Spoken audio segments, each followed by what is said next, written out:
Hello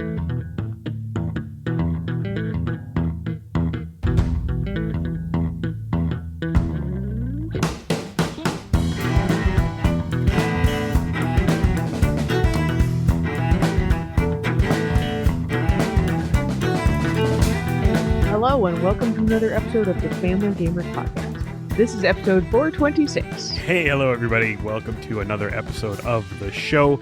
We are super excited to be bringing this show to your ears again. Who are we? We are the Family Gamers. As always, I am your host, Andrew, and I'm joined by my lovely and wonderful wife, Anitra. That's me. This week on the show, we are super excited to talk about something that is not quite academic or educational, but sort of. Definitely related. It helps you keep your kids well-rounded. Yes. Yeah. So we are going to talk about top 5-ish, because that's what we do, games that will expose your kids to classic literature. To be specific, 5 genres or classics that you can introduce through games first and then whet interest for actually reading more. Or on the other side, if these are books that you're reading your kids or your kids are reading, these are games that you can then bring along for the ride and maybe flesh out some of the additional content and things like that. And by the way, I do want to point out, none of these are Lord of the Rings. Correct. But we'll get to that stuff second half of the show. First half of the show, we have some stuff to go over. I have a fact for our episode number 426. Anitra, are you ready? I'm ready. Okay. So this actually came from an article that was published 3 weeks ago. Okay. The number of people living past the age of 80 worldwide is projected to triple in less than 25 years. Wow. From approximately 145 million today to roughly 426 million people worldwide over 80, making the over 80 cohort the fastest growing demographic on the planet. That's wild. It is a civilization shift which is now widely referred to as the Silver Tsunami. I have heard of the Silver Tsunami. Right, so that's actually been a thing that people have talked about, but very specifically, they're expecting it to triple in the next 25 or so years. Okay, boomer. And I say that because the oldest boomers are just now reaching 80. Sure. Are boomers Unk? Yes. But are they past Unk? Like, is Unk like a mid-Gen X, elder millennial Unk thing? Or is Unk purely relative? So, like, for a Gen Xer, a boomer is Unk, but for a millennial, a Gen Xer is Unk. Like, I don't know. Maybe somebody out there can help us understand what the Unk we're talking about. Sure. You have a message from our sponsor. I think we know what we're talking about with regards to this. Mm-hmm.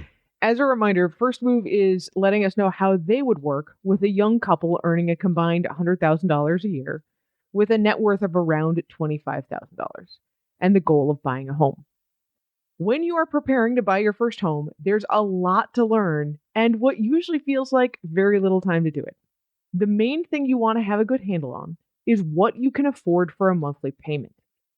The easiest way to make sure that you can afford your estimated payment is to try it out. Take the difference between your rent and your expected monthly mortgage payment and put that into savings. Next, you need to make sure that your credit is in good shape. You can pull your credit reports for free from annualcreditreport.com to see what potential creditors will see when they pull your credit. Start making progress paying down your existing debts and dispute any debts that aren't yours. Then, when you're ready, you can take a first-time homebuyer's course, start talking to a realtor, and begin to determine next steps on your home ownership journey. If buying a home is on your radar and you need some help planning, especially in this economy, set up a free 15-minute call with First Move Financial to see if they can help. Go to firstmovefinancial.com/familygamers. All right, thanks so much to the team at First Move for sponsoring the Family Gamers podcast. So, Anitra, we have been playing some games.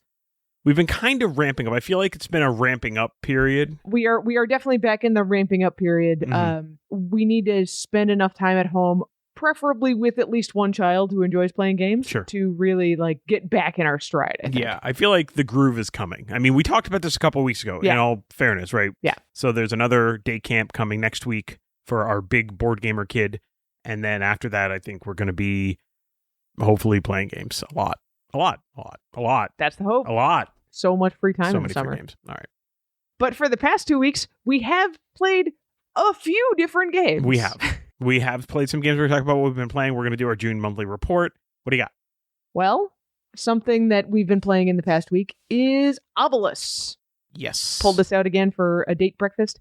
I can't ever get over how beautiful this game is for coming in such a tiny package. Yeah. I mean, all the pieces are fantastic. I mean, every single piece looks nice.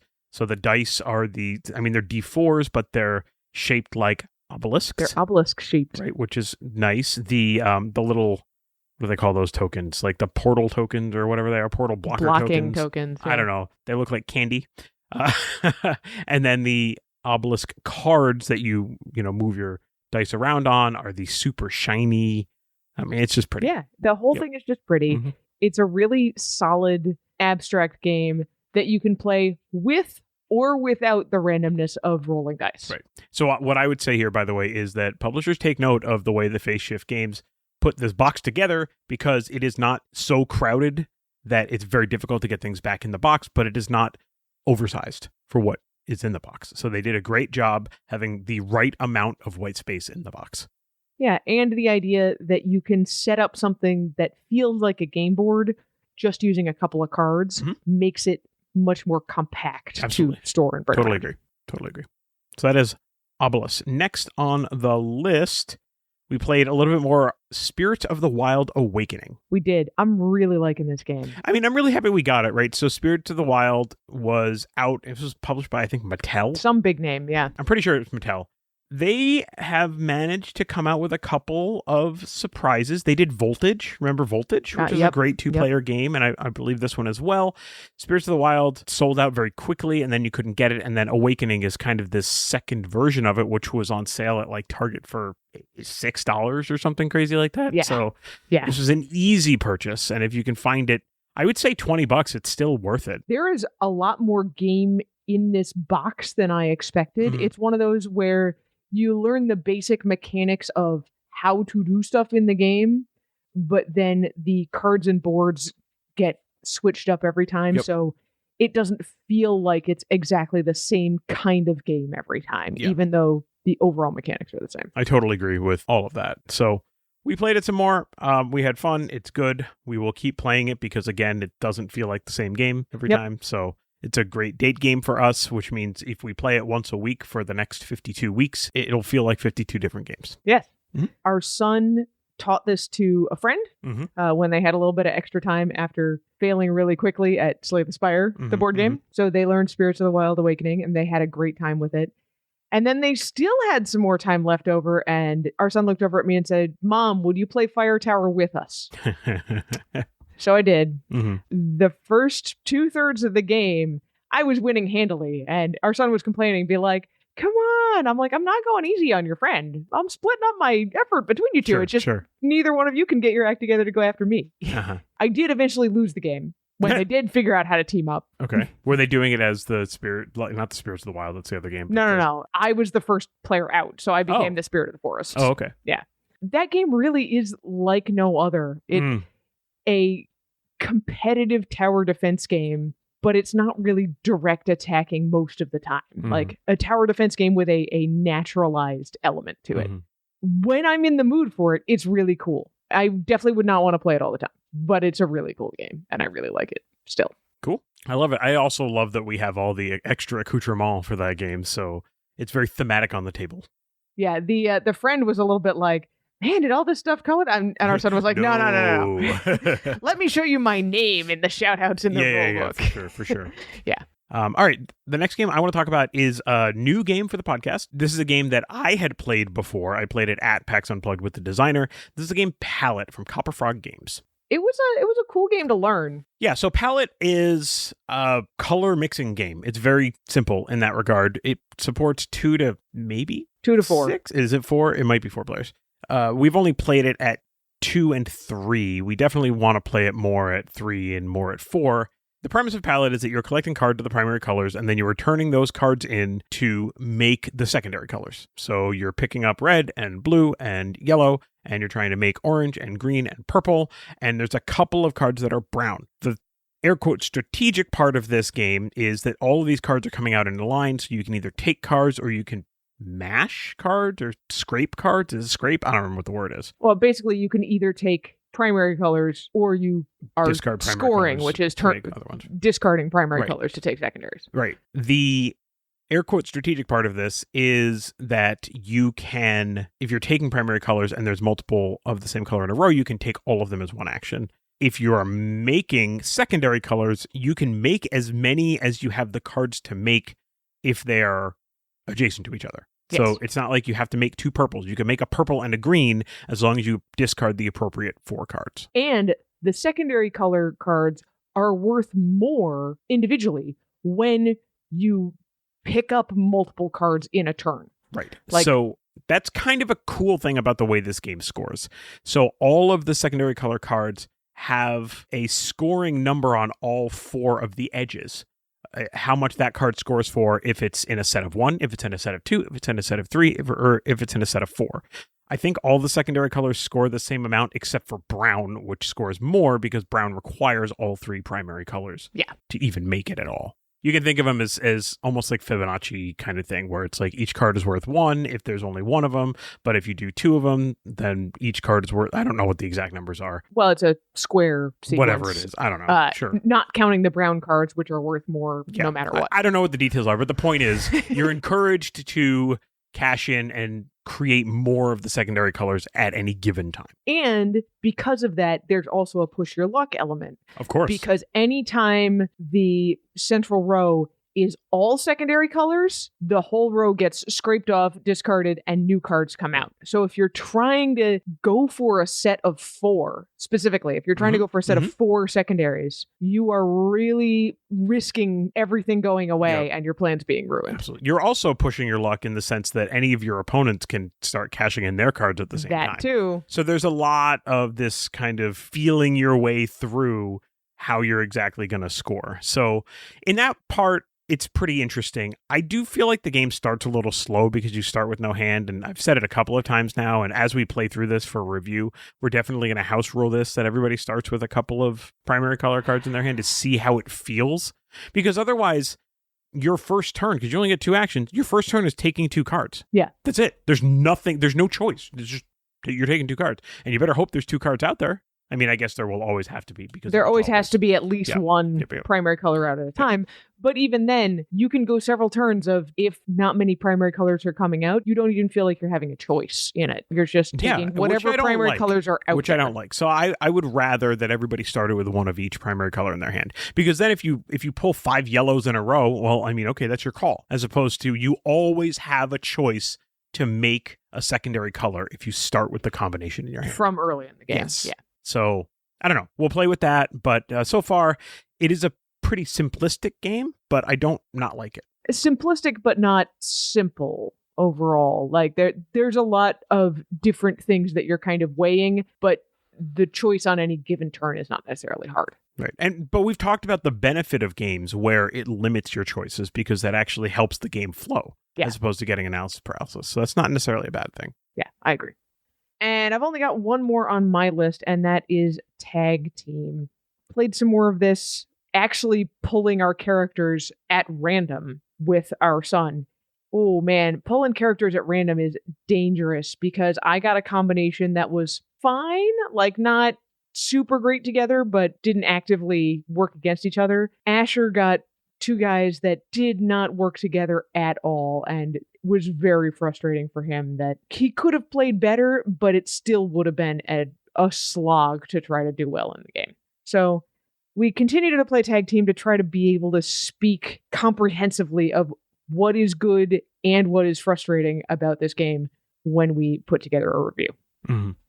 Moving on from there, let's tackle the monthly report. Oh, shall we? My monthly report is hilarious. Okay. So my H index is 3. Right. However, I have 2 games that I played 7 times. Okay. How many total plays? I have 22 plays of 8 unique games. Interesting. Yeah. I mean, that averages down to an H index of 3, so that makes sense. So I have Unmatched, Bullseye, Spirits of the Wild Awakening, Vanity Plates, and Cat Rescue played once. I played Got 5 3 times. And then 7 times are Lord of the Ring, Fate of the Fellowship, and Trio. Yeah, we played a bunch of those right before our trip and then on our trip. Mm-hmm. So my H index is also 3 with the same 3 games played more than 3 times. Sure. My totals are 27 plays of 12 unique games. So, pulled a couple extras in That's there. funny. So the 5 additional plays that you have were almost all unique games that were different from games that I probably played, because probably all of these games I played with you. Just about. You played more games of Trio than I did, but sure. That's about it. Yep. All right. Awesome. If I look in more detail at June, most of my games were played at 3 players. Yeah, 20 of my 22 games were played with you. 45% of my games were played on vacation. That sounds about right. 41% of mine were played on vacation. Sure. And by the way, that monthly report also represents kind of a first half of 2026 report. So I've pulled up my stats for the year. Okay. Just for kicks. My H index grows from 3 to 4. Oh my goodness. Yeah. I guess that shouldn't be all that surprising, because when I look at the games that make up my H index, a lot of them are ones that I played solo or played primarily solo. Sure. I mean, it's just faster to iterate on a game, if you play if it's it solo. Alone. Yes. Right. So I've got, for the first half of 2026, I have 97 plays of 40 unique games. All right. So for my first 6 months of the year, I have 175 plays of 58 games. Okay. There you go. Bunch of solo games in there. That's fine. Okay. All right. At this point in the show, why don't we welcome our new members to the Facebook community? What do you think? I think it's a great time for that. All right. You want to get us started? Welcome to Diogo. Welcome to Audi. Welcome to Julia. Welcome to Jen. Welcome to Getty. And welcome to Garfunkel. Great Garfunkel. Name. Wow. I hope it's your real first name. I mean, obviously it's Facebook and, people can use pseudonyms, but I hope your first name is Garfunkel. That's a great name. That would be pretty great. Mm-hmm. Mm-hmm. We appreciate you coming to the community. If you're listening to the show, tell us what your favorite game to play in the summertime is. It'd be great to know. Moving on from here to our back talk. So we asked about how you treat your games, especially the games you play with your family or with children. Like, how do you react if something gets damaged? How careful are you about making sure things don't get damaged? First comment on Facebook is a friend of the show, Mark Spector from Grand Gamers Guild. I love his response. He says, "Life is not a museum. Use your stuff." I love our friend Brant's response to him, though, which is, yes, but treat other people's games like they're in a museum. Yeah, good idea. Mark agrees, of course. On the Discord, Bobondi, whose real name is Stefan, says, "I generally take good care of my games. I sleeve games where there's a lot of shuffling. My non-gaming friends think I'm stuck up when I ask them not to eat greasy snacks while playing. But my gamer friends find me very reckless to take my games to restaurants for open game nights."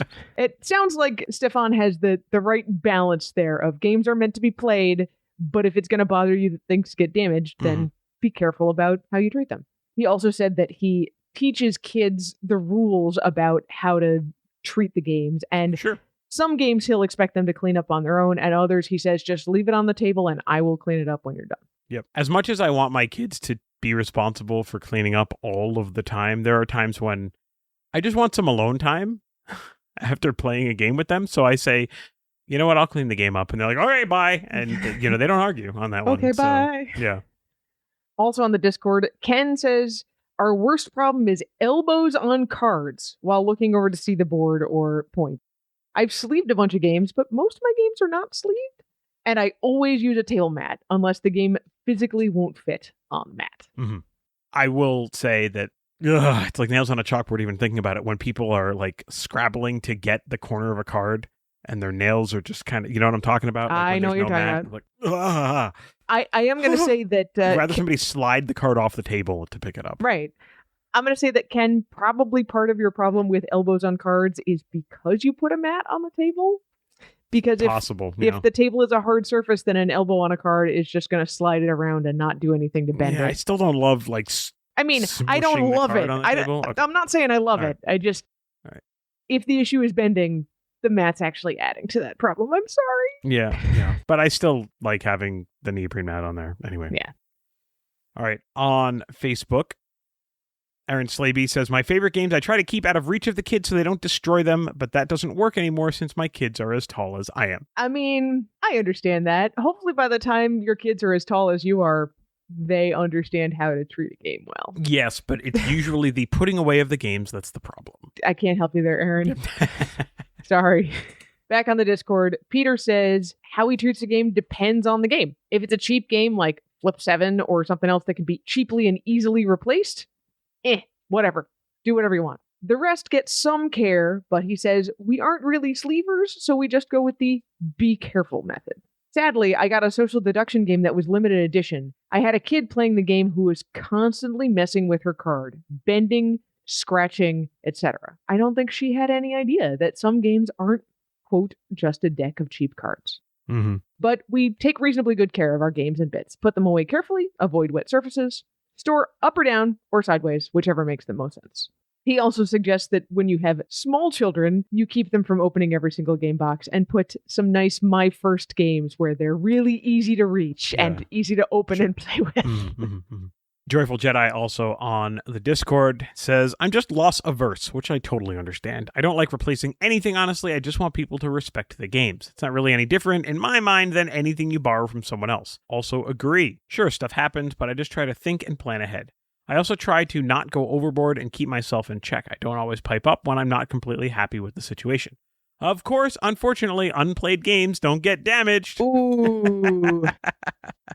For bent cards, you make do. Salvage what you can, replace it if it makes sense, cry if you have to. That's a good attitude. Like for life. Yeah. Fix what you can, replace what you can't, cry if you got to. Cry if you need to. I like that advice, Joyful Jedi. It's everybody's party. We'll cry if we want to.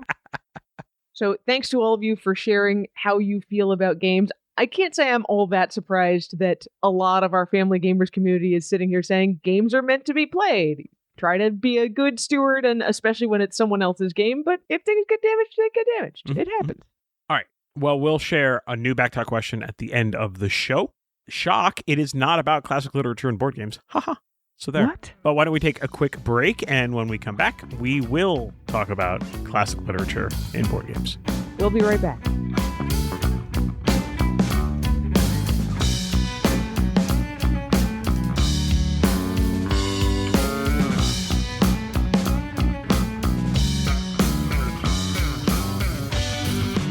And we're back. We are back. Classic literature. In talking about this, you and I, ahead of the show, I decided that I really wanted to focus on the kinds of games that will whet the appetite for classic literature. Sure. So this is not games like, for example, many of the Lord of the Rings games, where if you already know the story, wow, this is super immersive and cool, and I'm going to be super into it. Mm-hmm. These are games where if you don't know the story, you're going to go, I wonder why that works the way it does, or this character seems really cool. How can I learn more about that? Hopefully. Yeah. I mean, that's the goal. That's really why we're talking about this. Yeah. Of course, for any of these, if you do already know and love these classics, I'm sure you will love the game. Yeah, it just makes it better. Yeah. Honestly. Yeah. So what you did, instead of picking a game that references classic literature, you picked an example in classic literature, and then we have some games to talk about related to them. Yeah, because the more I thought about it, the more I realized that we actually, at least in our collection over the years, have had groups of games that reference the same classic a lot of the time. Mm-hmm. A lot of those, there's not one game that's better or, worse on it. So the first one on the list is Winnie the Pooh. Stories by A.A. Milne. So obviously, 2 years ago now, Winnie the Pooh entered the public domain. Not necessarily the red shirt, no pants Winnie the Pooh, but A.A. Milne's Winnie the Pooh. Red shirt, no pants is Disney's Winnie. Yes. Also, please don't dress that way. Anyway, so we've already seen a couple of games that have come out that reference Winnie the Pooh. You and I were talking before the show. There's a game that came out from Crowd Games called Winnie the Pooh Serious Detective, which I totally want to try. If you have played this game, please mention it in the Discord or something like that, because I want to hear about this game. It looks great. That looks really cool. I think it looks awesome. But there is a Winnie the Pooh game that we have played, which is 100 Acre Wood Flux. Mm. Because this is a Flux game, you don't need any knowledge of the 100 Acre Wood, Winnie the Pooh and his friends to play. You do need to be able to read. Reading. The worst. But something I noticed even among our own family is sometimes these children's classics, since they're not quite as flashy and grabby as modern stuff, kids might just not be into them at first. But if they spend a little time with them, in particular, the Winnie the Pooh series is just so like gentle and kind and very much gets into kids' heads and the way that kids think when they're playing pretend. Mm-hmm. So they can be very enjoyable for a lot of kids who might not otherwise give them the time of day. Sure. So I think 100 Acre Wood Flux is a great way to just gently kind of ease your way into that and say, hey, let's try this game. And then, if a kid picks up the card that is a bundle of sticks and starts talking about all of the things they could do with a bundle of sticks, be like, well, that's actually in these stories. Maybe we should read some of them together. Mm-hmm. Mm-hmm. Yep. Okay, so what's our next topic? Our next topic is classic fairy tales, specifically staying away from any of the Disney renditions of these, but classic Brothers Grimm fairy tales. Yes. So, of course, there's a couple of Grimm titles from Druid City Games. Yes, I would lean on Grimm Masquerade for this because it pulls in so many of the different fairy tales. Mm-hmm. But there's also the game 3 Chapters from Amigo. Mm-hmm. The thing that Grimm Masquerade and 3 Chapters have in common is they take a bunch of characters from different tales, make them interact, but still refer back to relationships that are specific to each character and how their story works. Right. For example, in the Grimm Masquerade, why is a clock Cinderella's weakness? Or why is a spinning wheel good for Rumpelstiltskin, but bad for Sleeping Beauty? Yeah. We also really like the Grimm Masquerade because it is a pure deduction game. It's not a social deduction game, which we don't typically care for in the Family Gamers. It is a pure deduction game where almost all of the information that is revealed to everyone. Yes. There are not a lot of more adulty looking deduction games that are like that. Usually there's a lot of secret keeping within them. And Grimm Masquerade is not like that. Yeah, whereas 3 Chapters, a lot of the scoring mechanics are how the various characters relate to one another in various things. Yeah, sometimes it's specific characters wanting to be together. Sometimes it's a class of characters, like villains who really want to be with other villains, or villains who really score well if princesses are in your same hand, or things like that. Yep. Yeah. Yep.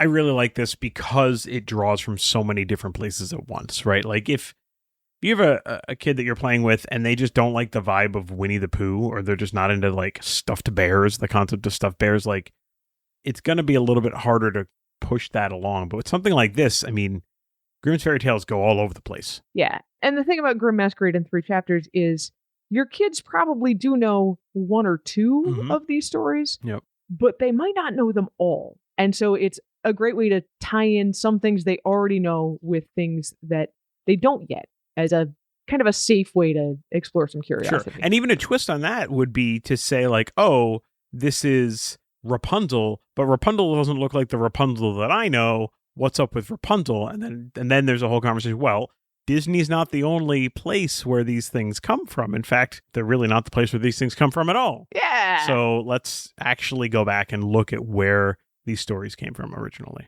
and how much darker they are. Yeah, parents beware. Yeah. Some of them are real dark. Yeah. Pivoting to something darker. Oh, yeah, absolutely. Very, very much darker. Our next topic of classical literature is Sherlock Holmes. Yeah, so he's been in the public domain for a while, and there are a lot of Sherlock-related board games. Mm-hmm. So the first one that we played, so we never played Sherlock Holmes Consulting Detective, which, by the way, isn't really a game that you would want to play with kids anyway, I don't think. Yeah.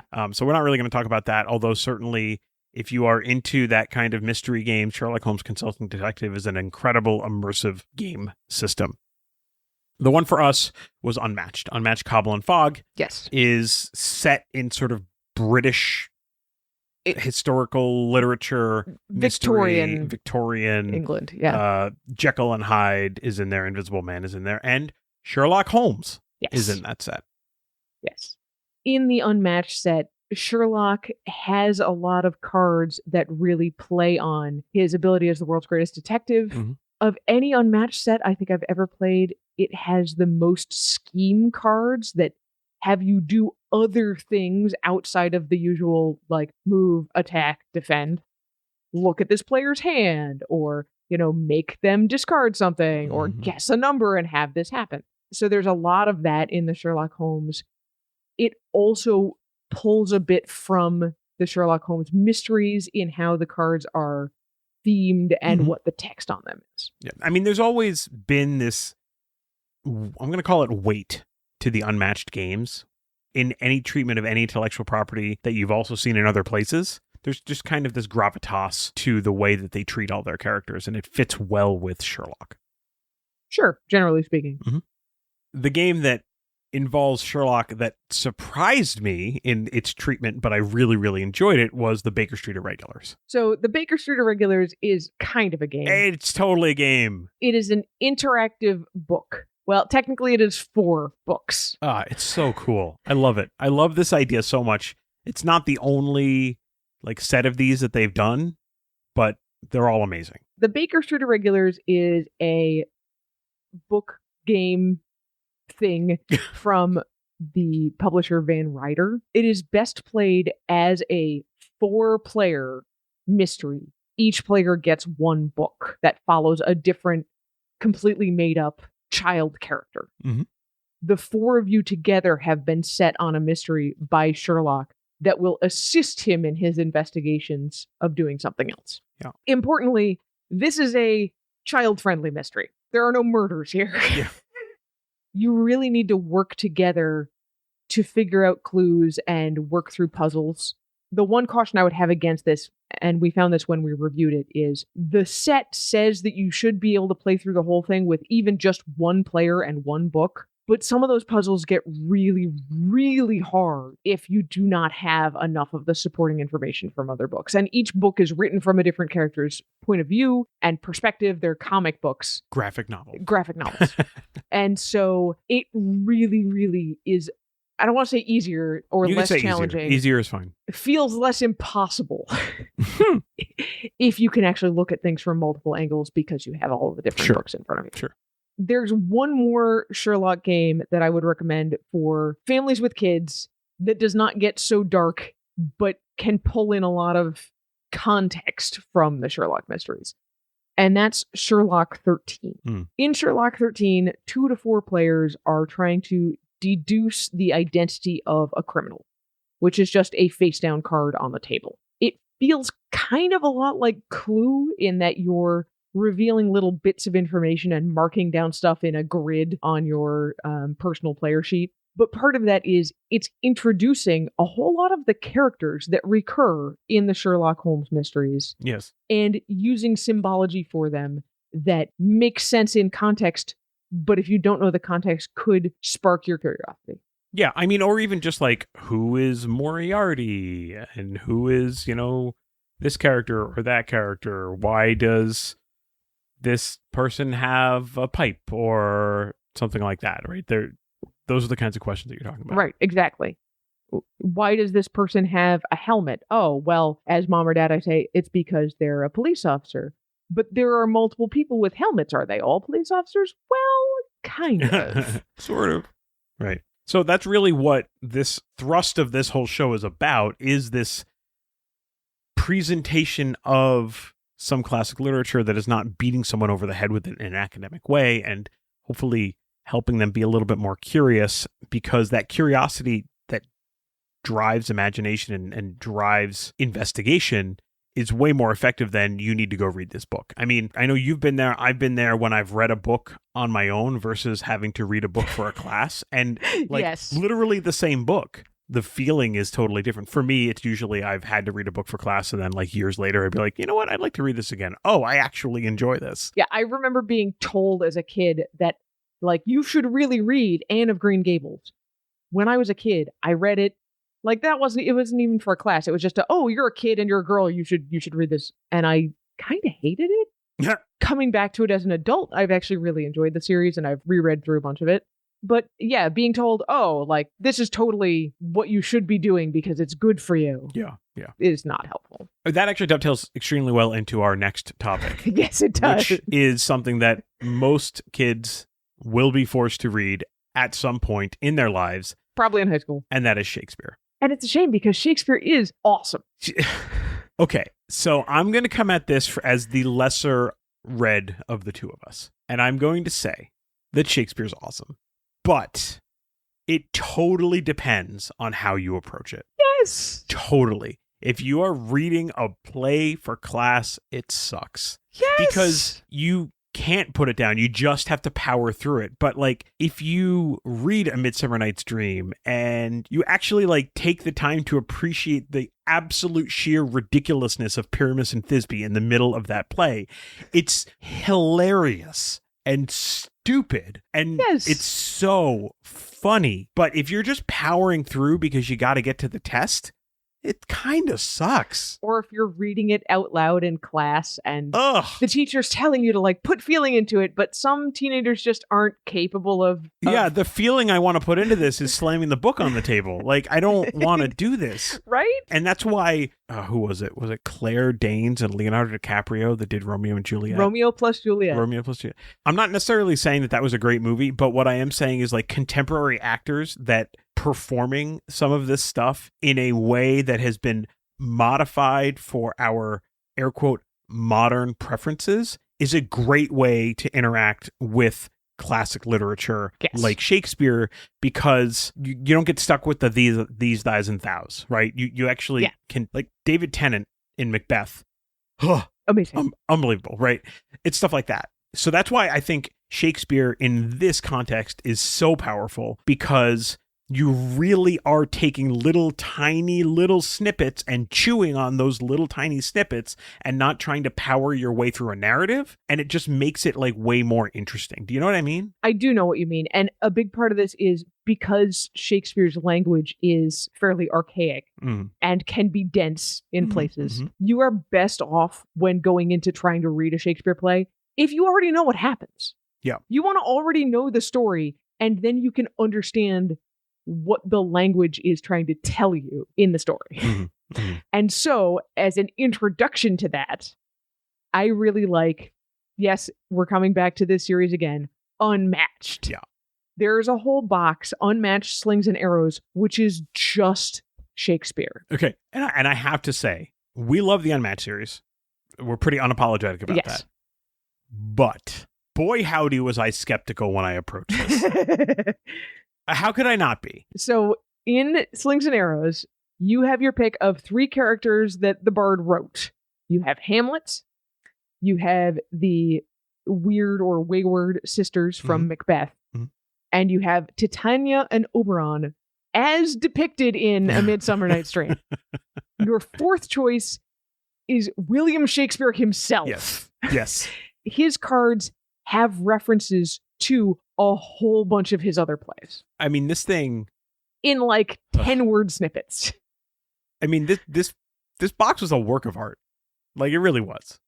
The whole thing is so beautifully crafted, but importantly, because all of it is drawing text and inspiration directly from Shakespeare's plays, if you play this, it's a great introduction to why is Hamlet have this whole mechanic of to be or not to be, and one is extra movement and the other one is a bigger attack, but he's taking damage all the time. Like, what is that? What does that mean? Why is that even important? You could literally write a term paper on the difference in these two powers. Like, you could literally do that and source it from the play. And it's an introduction in a way that is shorter than going through the whole play. It's shorter than even going through the whole to be or not to be soliloquy, which does stand on its own if you want to do further reading. You don't have to be like, well, let's tackle the 2.5 hour play. No, let's tackle the 10-minute soliloquy. Yep. Yeah. It's incredible stuff. It's good stuff. All right. We have a topic that is very easily approachable by board games. Because a lot of board games have. Yeah, well, yes. And because it is something, first of all, that teenagers, especially teenage boys, love. And there's all sorts of weird crap going on and lots of bizarro fighting. Yes, all of the above. Yeah. And this is Greek mythology. There are so many representations of Greek mythology in board games. I pulled out 3 specific games that I think do it well. Did you want to just like, yes, Unmatched is in the list. Let's move on. So aside from Unmatched. Right, because you've got Medusa, you've got Achilles and Patroclus. Yeah. Medusa is in Unmatched Battle of Legends 1. Achilles and Patroclus is in Unmatched Battle of Legends 2. But games that are fully themed around Greek mythology and don't try to combine it with other things. We would highly recommend Horrified Greek Monsters. Horrified Greek Monsters is good. The whole blending of Greek and world is not good. No. So just stick with Horrified Greek Monsters by itself. Yes. It leans, obviously, heavily on the monster part of this equation. Yep. Which I actually really like a lot because most games lean on the heroes. Right. And in Horrified, like, frankly, you don't matter. But, like, who you are is not the heroes relevant don't matter at all. It's really putting those monsters on display. Yeah. On the flip side, you've got Santorini, which leans really heavily on all the various gods and heroes and demigods. And depending on how many expansions you get, there are so many gods. It's also super light, right? Like Santorini is a super light game as compared to some of these other ones that we're talking about. Santorini is one where you're going to explore the various different gods little by little through use of the god powers. In a game of Santorini, each player gets one god power, and that's what they're using. Each one of those god powers draws on something that is specific to that character, that god or demigod or hero. But it's a very small piece of the overall game that you're playing, although an important one. And it's the kind of thing that can, again, draw kids into say, hey, like, this power is really cool. Where does it come from? Okay, let's look up some of the mythology around this specific character. The third one I would recommend as a good jumping off point is a game that we talked about a lot a few months ago, Iliad. So Iliad itself is basically an abstract game with numbers on tiles, but it is themed around the Iliad and one of the major battles in the Trojan War, with Hector of Troy on one side and Achilles of the Greeks on the other side. This one, it's really just about the theming and not so much about the gameplay. But I feel like it's an interesting enough place to start that if you like this idea of like, okay, why is this such a close battle? Like, what's with the theming here? What's the difference between Achilles and Hector, since in the game they're basically the same? The answer is, let's try to go read the Iliad. Yeah, I love really all of these games. Iliad, a 2-player game. Santorini, a very simple game, right? Iliad also pretty easy. And then obviously Horrified gets a little bit more complicated, right? Yeah. So, but it is a very fertile place for gaming. There's tons of other games kind of in this space that we've actually talked about a lot in the past. Yeah, we've talked about Mythalix, we've talked about Fight for Olympus, which we still have in our collection and love. It's a super tight 2-player only, almost like an area control battle with all kinds of Greek characters. Kind of a lane battler. Lane battler, yeah. But it's been out of print for a while now. Yeah, that game should come back into print. If you're listening, Lookout Games, let's go. There's also Icar, which is in the same series as Iliad, and some other ones that are coming out soon. Tons of fertile ground when it comes to Greek mythology. But 3 big ones we would recommend are Horrified Greek Monsters, Iliad, and Santorini. All right, one more shout out for Unmatched in general. Okay, so the thing about it is it's the system, right? And then you can inject the characters into the system. Yes. And they do a good job. They do a really good job because their treatment of characters always pulls directly from source material. And with a lot of respect and thought into how that works out within the system in a way that feels true to each character. So you've got everything from Alice in Wonderland to Beowulf to Robin Hood to Sinbad the Sailor. You've even got modern classics, I'm going to say quote unquote here, like Jurassic Park or Teenage Mutant Ninja Turtles. All the Marvel stuff that they've done. They've done the Witcher stuff as well. They did the Buffy set. I mean, there's a lot of them. I think of Jurassic Park in particular because we just watched the movie and I also recently read a different novel by Michael Crichton. Sure. So all of that, it works really well in a way that you don't need to know the source material to start there.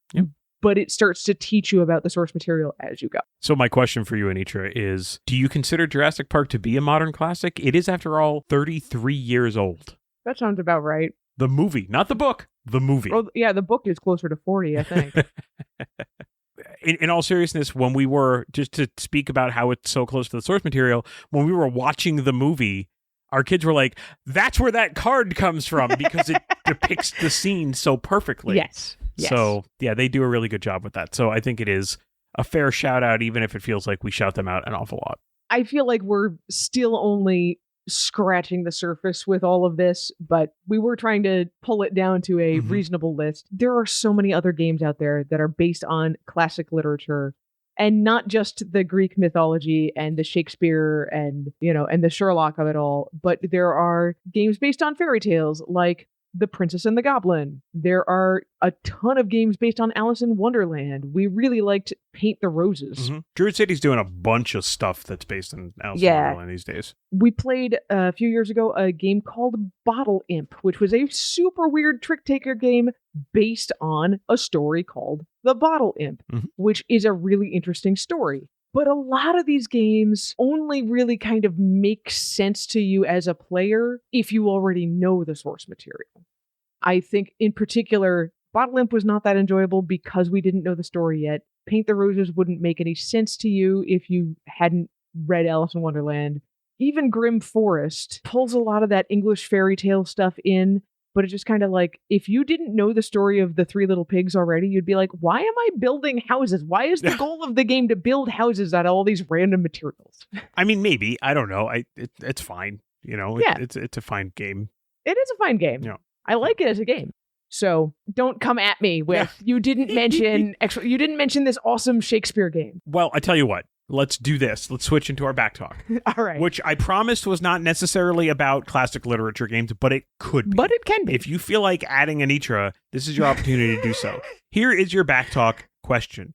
What is your hidden gem? We're all gamers, but if you have people come over, what is the game that you'd pull out that people might not know that is just like your game? Like, this is just a game that you click with. Like, sometimes it happens where a game comes in, and like you recognize, I already know what my game is for this, so I'll go first. You recognize like, okay, this isn't like necessarily a 10 on BGG, but it's a 10 in my heart. Okay. Right? Like, what's your game? What is your hidden gem that you absolutely treasure? That is not what I normally think of with hidden gem, but that definition still works. A hidden gem is also a game that you think is really good, that everybody should think is really good, but they don't think is really good. So, or it's just kind of unknown. Yeah. Yeah, sure. I think all those things are woven together, right? Sure. So the game for me is Merchants of Magic. Sure. Like, yeah. that game is just right for me. Hits all the right notes for you. Hits all the right notes. I sought out the creator of the game after he made it, and I played it, and I loved it. Our daughter Claire loves it as well, which just makes it even better. Every time we pull it out, everyone says, wow, this is a really solid game. Yeah. But it's not super well known. I mean, it did get expansion, so like it's well known enough, I guess. Well known enough to, still be selling. Yeah, but it's not, it's not super well known. So sure. That's my game, Merchants of Magic.